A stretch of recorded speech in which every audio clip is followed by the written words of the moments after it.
Hi మామ, కొన్ని విషయాల గురించి మనం మాట్లాడకూడదు, వాటిని కాంట్రవర్సీ చేయాల్సిన అవసరం లేదని ఎంత అనుకున్నా కూడా ఒక్కోసారి ఇంకా తప్పదు, తెంచుకొని వస్తాయి. వాటిలో ఒక బెస్ట్ ఎగ్జాంపుల్, మొన్న రాజ్యసభలో కమల్ హాసన్ ఏం చేశాడంటే, తమిళనాడులో ఓటర్ల లిస్టు అవకతవకలు జరుగుతున్నాయి, సో ఏ ప్రభుత్వము శాశ్వతంగా ఉండదు, ప్రభుత్వాలు మారుతుంటాయి, ప్రజలే శాశ్వతం, సో అనే ఉద్దేశంతో ఎగ్జాంపుల్ గా చెప్పడానికి మన శ్రీశ్రీ గారి కవిత జగన్నాథ రథ చక్రాలు వస్తున్నాయన్న కవితను చెప్పాడనమాట రాజ్యసభలో. మన టీవీ ఫైవ్ సాంబాకి అది ఏమర్థమైందో అర్థం కాలేదు, కానీ అదేమన్నా జగన్ ఫేవర్ మాట్లాడిండని మనోడు మెంటల్ గా ఫిక్స్ అయిపోయింది ఏమో తెలియదు, కానీ అతన్ని విమర్శించడం మొదలు పెడతాడు.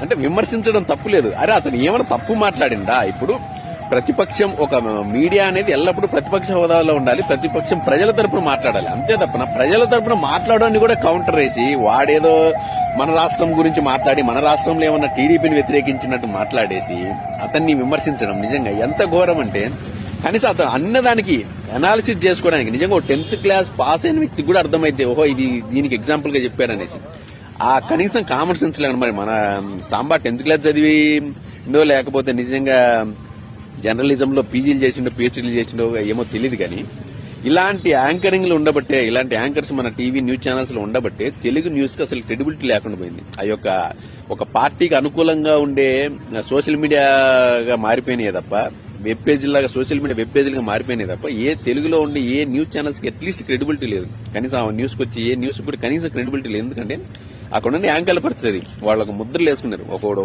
ఈ పార్టీ ఆ పార్టీ అనేసి.